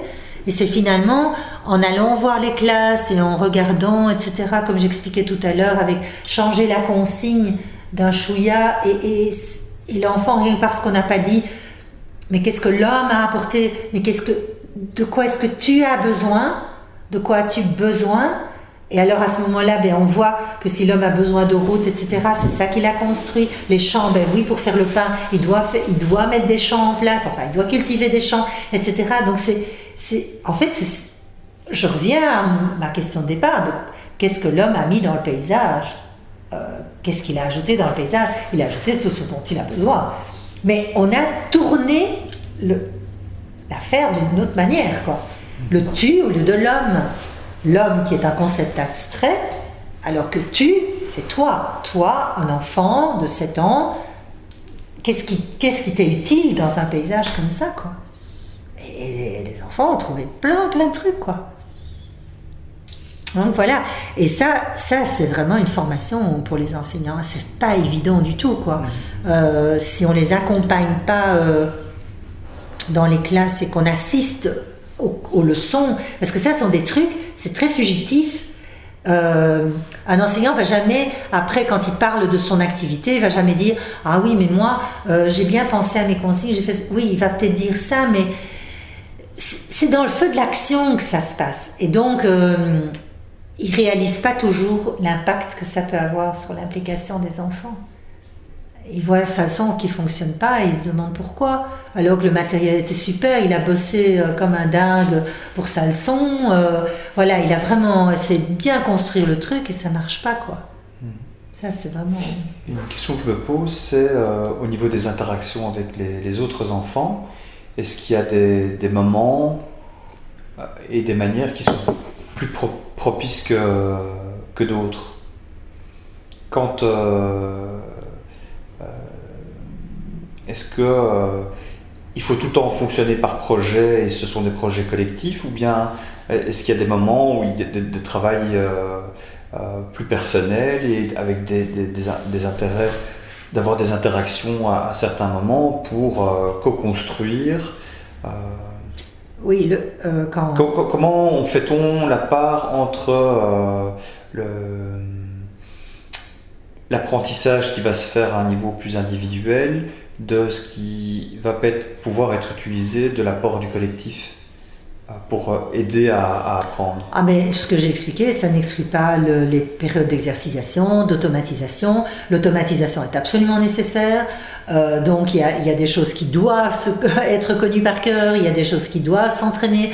Donc des productions écrites peuvent être tout à fait individuelles, des compréhensions de texte tout à fait individuelles. Donc moi, j'exclus absolument pas le travail individuel dans ce processus-là. Oui, dans la méthode ou dans le parcours est faite de plusieurs méthodes, moments, avec ce que tu viens de citer, et aussi oui, on n'est pas tout le temps en projet, on n'est pas tout le temps en équipe, hein. C'est pas possible, quoi. Non, il y a des moments pour les interactions, il y a des moments pour la réflexion individuelle, il y a des moments pour l'exercitation, pour l'entraînement. Tout ça, c'est indispensable, oui. Oui. Ça fait partie du truc, quoi. Hein. C'est pas possible. Moment d'intériorisation aussi, de se dire, bon, mais qu'est-ce que j'ai, comme l'a dit Pierre, hein, à la fin de la semaine, je fais le point de moi avec moi sur ce que j'ai retenu, ce que j'ai appris, je le représente d'une manière. Ça, c'est une création personnelle. C'est indispensable. C'est indispensable. On n'apprend jamais que soi-même, quoi. Mais pour moi, la façon de rentrer dans le savoir, ça, c'est plutôt par les projets ou par des activités, des tâches, parce que c'est pas toujours un projet, on n'a pas toujours, tout n'est pas raccroché à un projet, mais on peut avoir des tâches d'expérimentation sur, je sais pas moi, les respirations du corps humain ou l'observation du poisson, ou qu'est-ce que je sais moi. On peut avoir des manipulations mathématiques, on peut avoir des moments où on a simplement un matériel devant soi et on cherche ensemble. Donc ça ne doit pas forcément être... Qui peut être le point de départ de l'apprentissage de quelque chose. Absolument. Et puis après, il y a un tout autre processus personnel. Pour moi, l'apprentissage, il se fait pendant le travail de groupe. Hein. Pour moi, l'apprentissage, la structuration de l'apprentissage, il se fait au moment de cette fameuse mise en commun. Où je fais sortir les mots importants, où je compare, je confronte. C'est à ce moment-là que la compréhension de l'apprentissage doit se faire.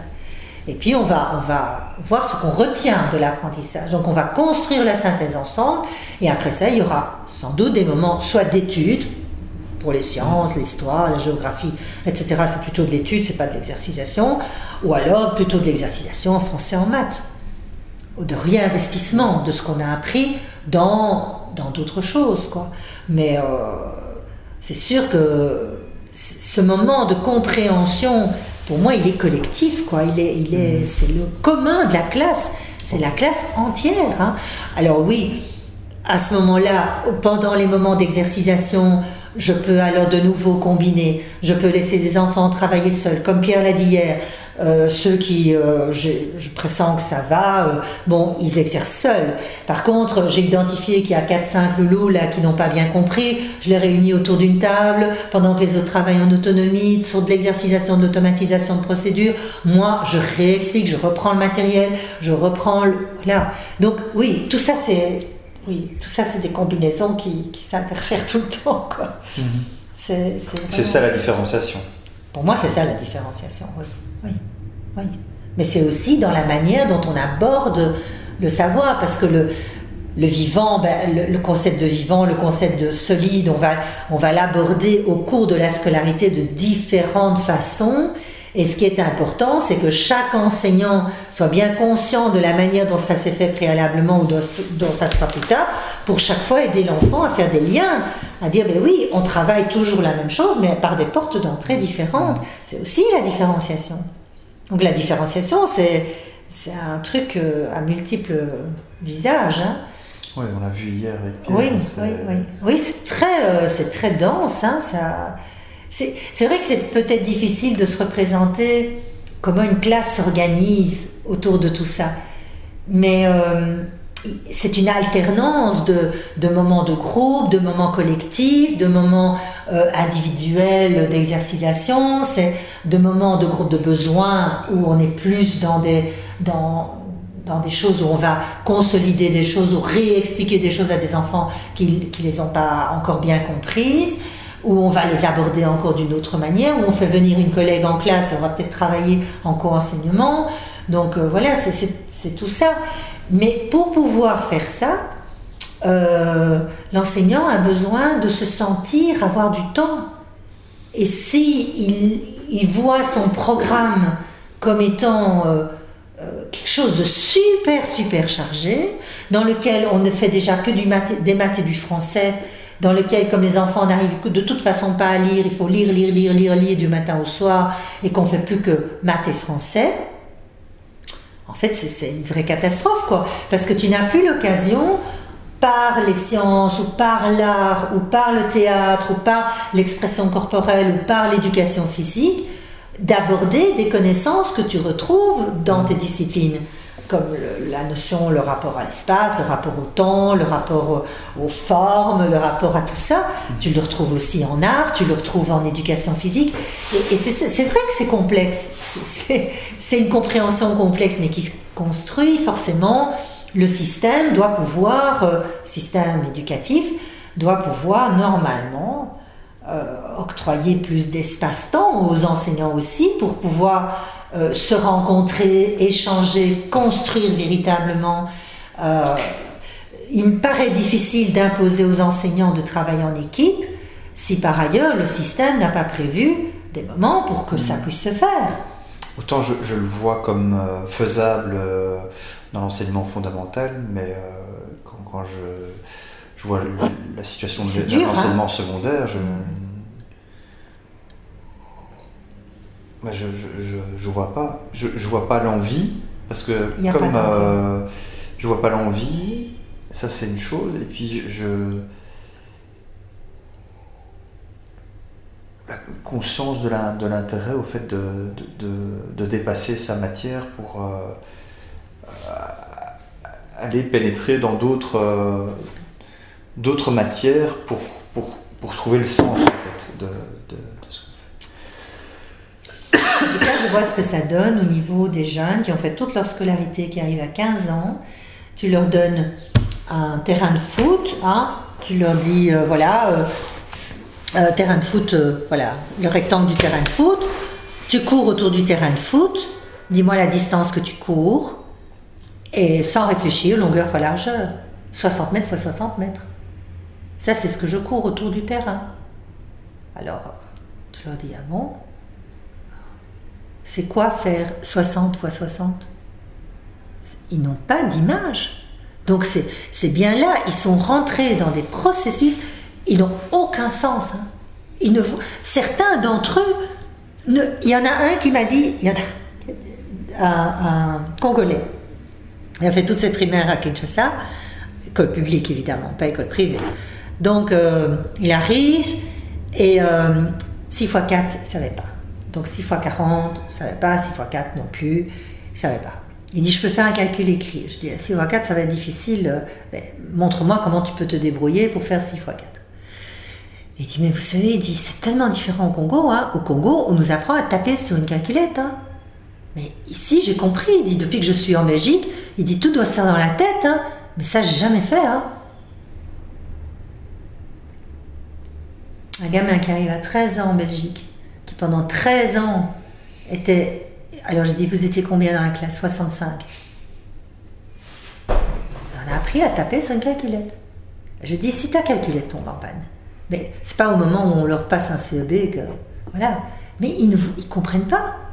Ils comprennent pas pourquoi je pose cette question.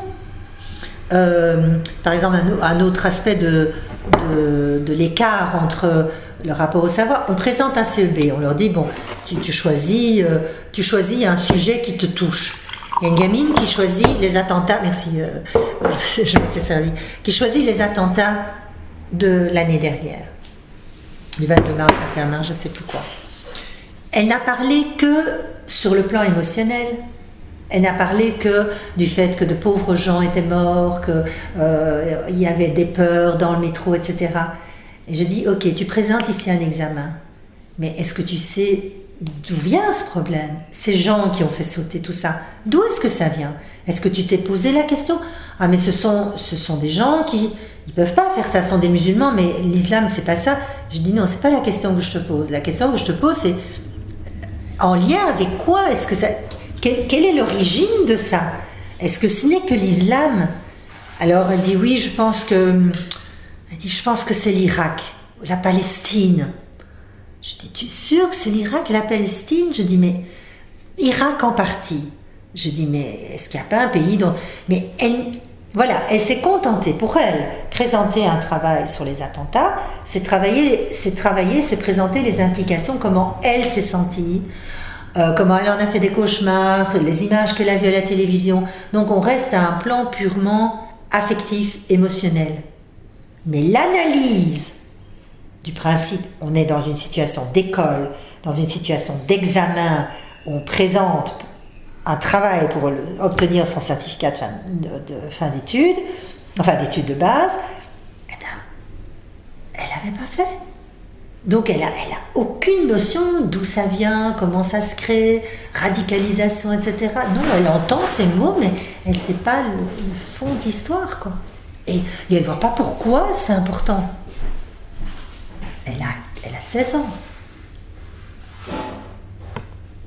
Donc voilà, c'est encore des exemples comme ça qu'on a qui montrent que ils ont pas compris l'enjeu que c'est aussi analyser, que c'est réfléchir à ça, c'est comprendre, se questionner sur l'origine c'est creuser, quoi. Ils font pas ça. Et alors, une des dernières questions là, qui est posée, à travers tous les exemples que tu m'as donnés, est-ce qu'il y a des moments et des manières pour expliciter ce qui compte pour l'école?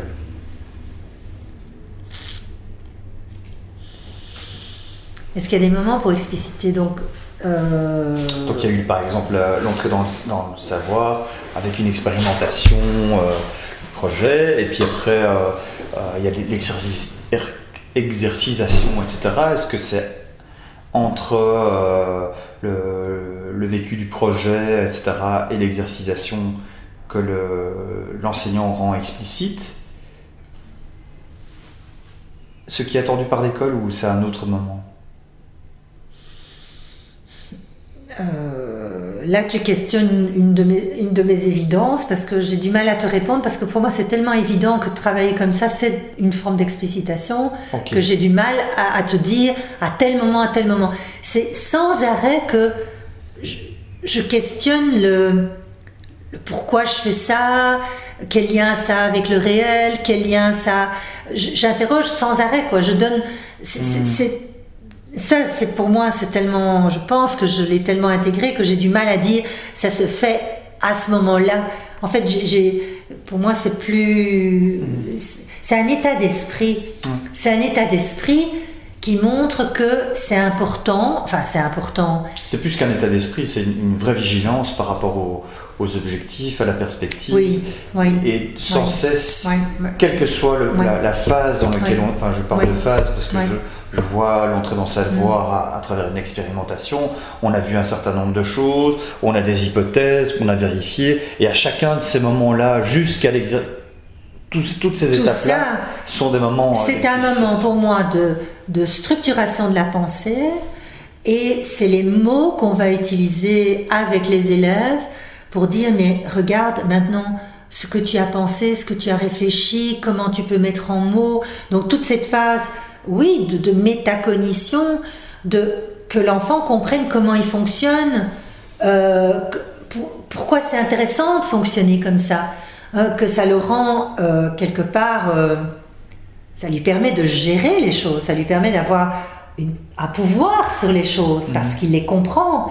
Mais ça, c'est une philosophie plus d'enseignement, mais c'est vrai que c'est important de mettre les mots là-dessus, de dire mais voilà, regarde, moi je trouve, rien que dans la façon dont certains enseignants, moi je trouve qu'il y en a qui sont extraordinaires pour ça, s'émerveillent devant les propositions des enfants. Tout à l'heure je disais que pour beaucoup d'enseignants c'était difficile de prendre en compte les réponses des enfants.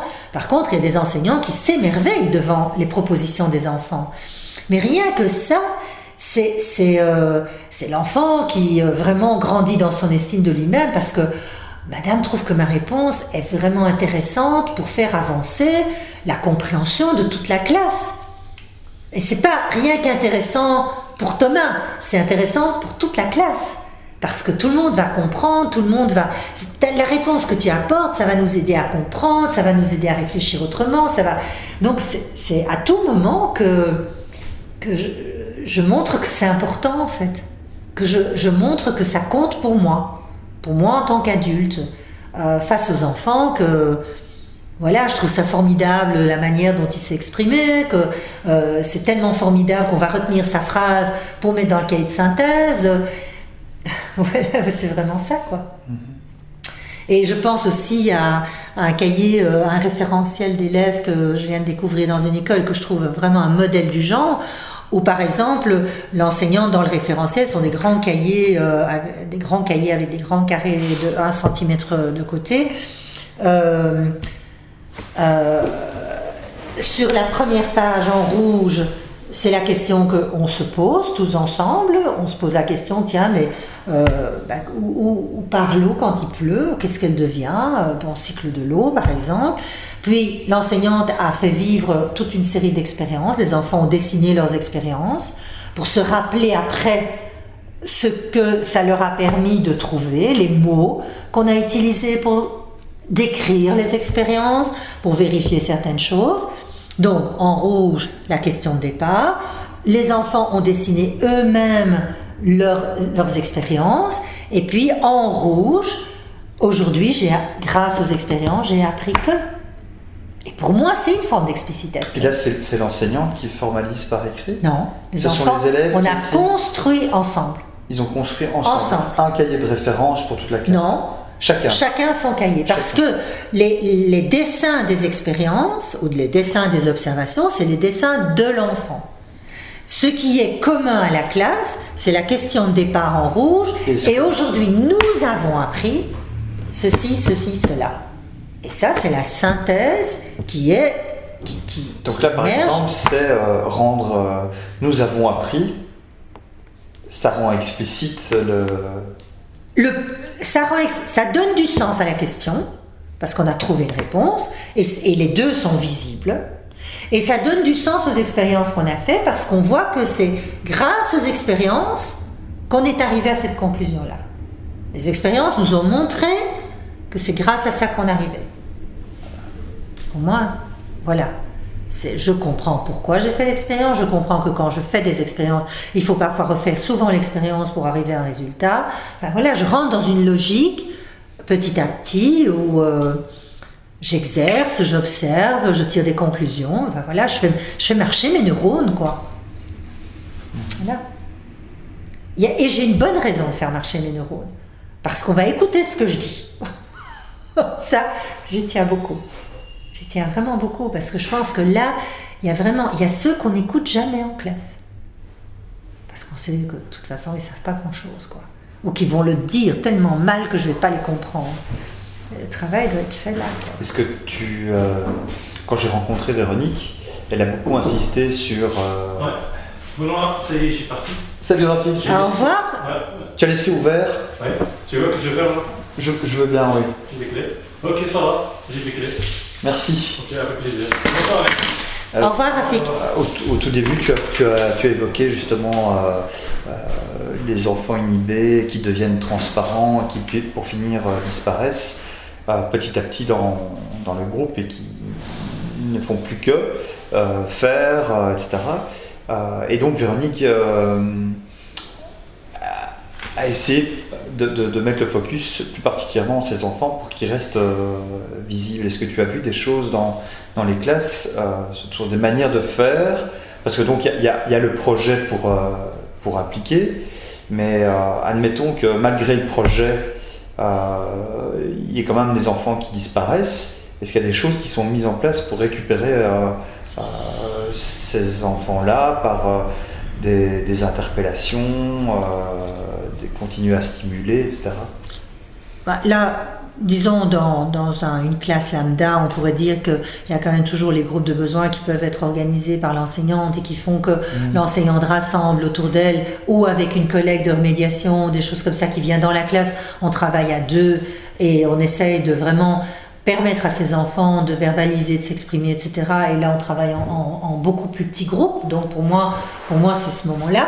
Et puis, les 3 enseignants qui viendront à la Marlagne cet été, j'espère qu'ils vont, parce que là, je suis en train de préparer la conférence avec eux, et c'est aussi un gros travail quand même d'explicitation. Moi, je trouve que là, c'est un modèle de valorisation des élèves. Parce que, donc en fait, ils ont vraiment mis en place une structure de co-enseignement où, donc là, on est pour des enfants qui parlent très très mal le français, et c'est pour, l'objectif, c'est en 3e, 4e primaire, entraîner ces enfants le plus vite possible dans le même niveau d'apprentissage que ceux qui sont vécus en classe, alors qu'au départ, ils ne parlent pas le français. Et donc, alors il y a tout un travail de connivence entre les 2 enseignants, la titulaire et la prof ALE.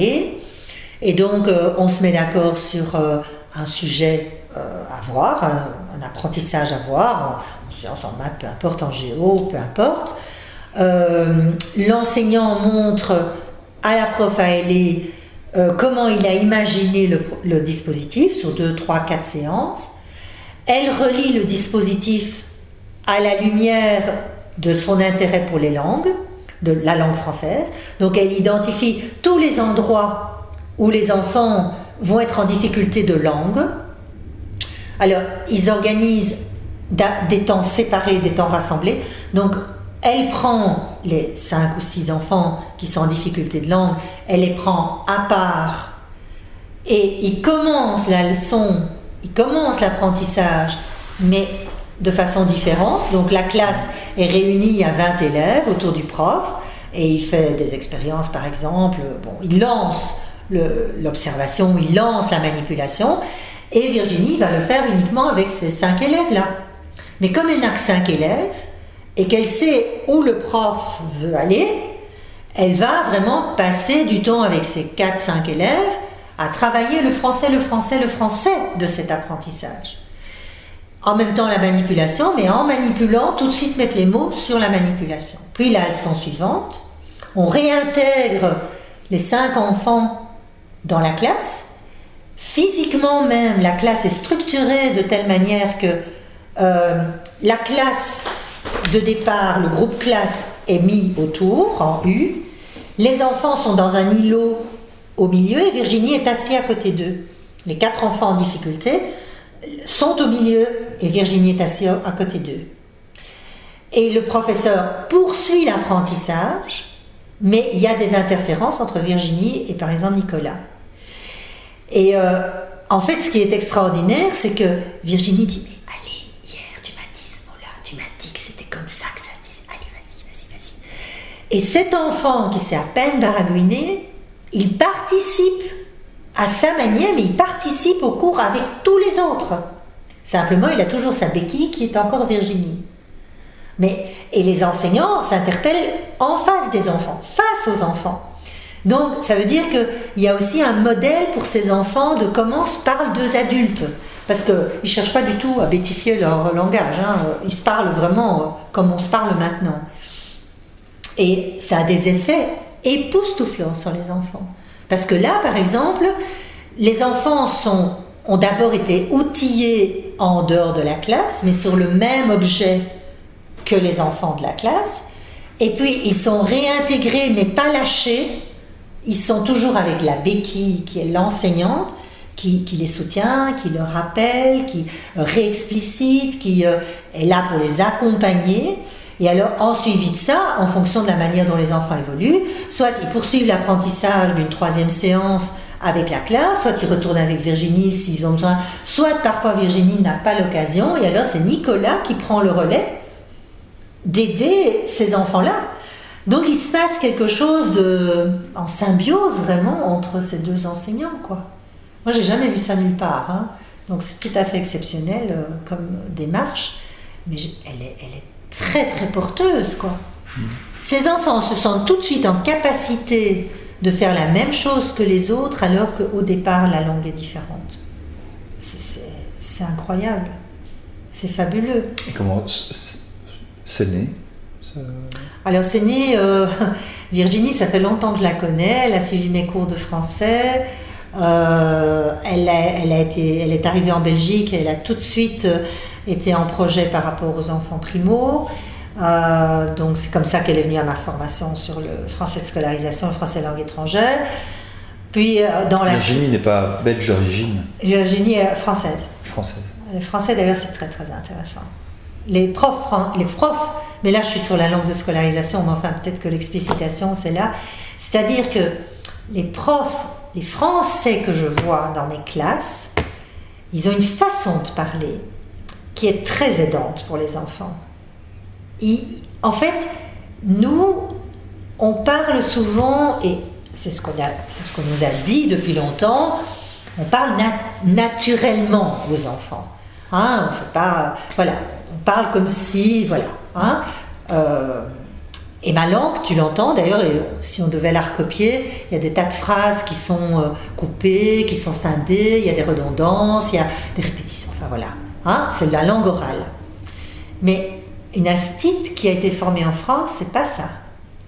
Quand elle s'exprime face à la classe, un peu comme si elle joue son rôle d'enseignante, et elle a une structure de phrase qui est très très complète et très explicite. Sa phrase, elle a un début, elle a une fin. Et elle se déroule devant les enfants. Et quand les enfants sont comme si elle était écrite presque. Comme si elle était écrite. Elle l'oralise un langage écrit. Et ça, dans le programme parlé, entre autres, des éditions La Cigale, c'est vraiment très très fort. Et donc, il y a une réelle attention de l'enseignante à la façon dont elle formule sa pensée, tout le temps, tout le temps, tout le temps. Et ça a un impact incroyable sur les enfants. Incroyable. Voilà, on est dans le modèle, on est plutôt dans le modèle, dans une contagion d'un modèle linguistique, quoi. Ça, c'est très, très, très intéressant. Il y a peu d'enseignants belges qui font ça. Peu. Il y en a même qui parlent très, très vite. Je dis, attention, non, vous êtes instituteur, vous êtes devant le groupe, votre langue doit être posée, articulée, bien comprise. Aussi, quelque part, c'est aussi une forme d'explicitation. Ça participe de l'explicitation. En tout cas, c'est clair ou c'est pas clair, ou c'est moins clair. Voilà. Ouais. Pas dans le brouhaha, on écoute, bien dans le calme. Ouais. Si les moments où, quand l'enseignant dit, mais ça maintenant, on va rassembler toutes les idées qu'on a observées, on va voir là-dedans quelles sont les idées les plus importantes à retenir, pourquoi elles sont importantes pour les retenir. Bon, on construit la synthèse avec les enfants, on dit, écoutez, voilà, là maintenant, on est sur un essentiel à retenir. Parce que l'année prochaine, ou dans 2 ans, ou peut-être dans quelques mois, on va en parler. Là, on est dans l'explicitation. L'explicitation au moment de la structuration. Oui. Donc le travail de structuration, donc dans est essentiel. Le comment, est essentiel. La structuration est essentielle. Essentiel. Et souvent, il est zappé. On ne termine pas une activité comme ça en disant « Bon, écoutez, on range le matériel, on continuera demain. » Jamais on fait ça. Enfin, jamais. J'exagère, hein, mais l'idéal, c'est quand on a des leçons fondamentales, des apprentissages vraiment importants, c'est de dire « Ok, là, je vois qu'il est l'heure, les enfants. On arrête nos manipulations. Pour aujourd'hui, où est-ce qu'on en est? Qu'est-ce qu'on retient? J'écris au tableau. On reprend demain. » Voilà. Ça, c'est indispensable. C'est des techniques, hein? Oui, tout à fait. Ça me parle beaucoup dans le cadre des formations que je donne, mais c'était une manière un peu intuitive. Et là, le fait de... Ça fait quelques temps que je me dis, il y a quelque chose qui me manque dans le travail que je fais avec les participants, et que ces phases de structuration, d'explicitation, de l'attendu, au fait, de l'attendu. Et de le relier aux objectifs. Ouais. Et je l'ai fait une fois et j'ai vu la puissance. Très très fort. Ouais. Très très fort. Vraiment. Voilà. Merci beaucoup, Nicole. C'est très complémentaire avec la rencontre de Véronique. Mais je suis certaine de ça. Oui, je suis certaine. Parce que bon, on se connaît pas beaucoup. Moi, j'ai jamais vu travailler Véronique, mais je pense qu'on est d'accord sur les grands principes, quoi. On ne peut pas ne pas être d'accord sur les grands principes. Ce que j'ai vu plus particulier, parce que les constats sont partagés par rapport à la question de la maîtrise de la langue, à l'effacement progressif des élèves, et après comment on fait. Toi, ce que tu amènes, c'est justement toute l'expérience que tu vois, ce que tu as pu pointer chez les différents enseignants, et que tu as un regard méta, pour le simplifier.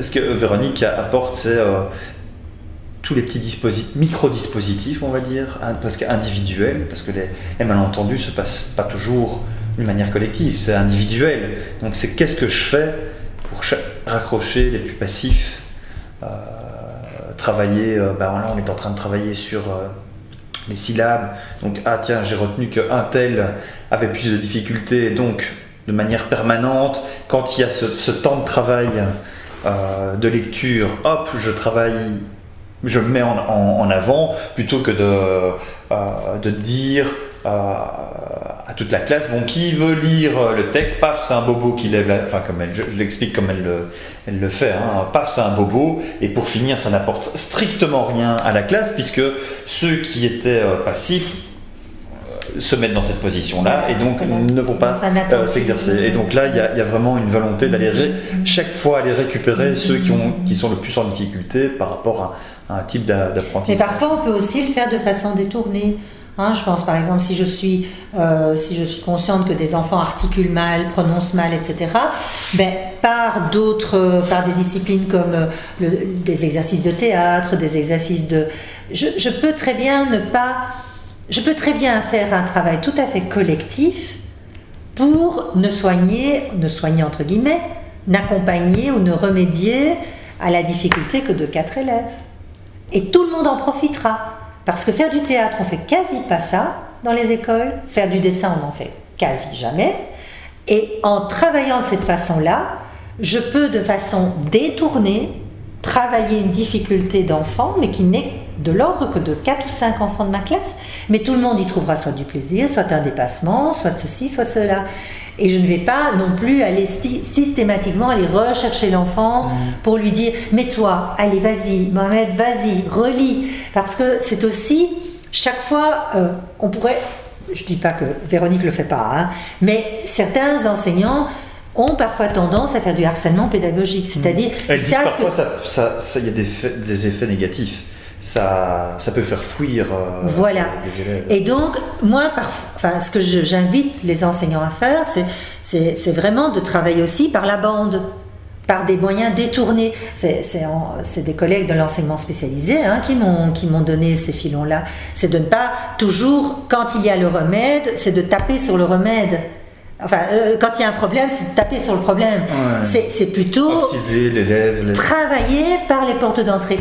Et c'est pour ça qu'un tronc commun, c'est indispensable de redonner une vraie place à toutes les disciplines. Ce qui est en train de se passer maintenant, ça ne va pas du tout. Ils ne savent pas le français, on fait que du français, on fait que des maths à longueur de temps. Ça ne va pas. Je peux développer des compétences mathématiques, mais à la faveur d'un travail que je vais faire en art, d'un travail que je vais observer en sciences. Je vais activer des compétences mathématiques à travers ça. Ça demande c'est pour ça que je pense que quand on est un enseignant polyvalent comme l'instituteur primaire, c'est vraiment un challenge de faire ça. Et il faut bien connaître les enjeux du programme. Ouais. Et que pour le moment, ça, c'est flou. Je suis désolée. Les programmes, pour le moment, non, ça va pas. Ça va pas. Donc, voilà. Il y a un gros souci par rapport à ça. Et les référentiels, socle de compétences, ça a été un essai. C'est une sorte de poupée russe, mais qui aurait besoin d'être retravaillé maintenant, ouais. Avec les enjeux des domaines disciplinaires. Il y a les enjeux, et puis il y a la manière dont on fait entrer les élèves dans le savoir, et on suscite leur désir d'apprendre. Oui. Comment on va éveiller ça. Oui. Oui.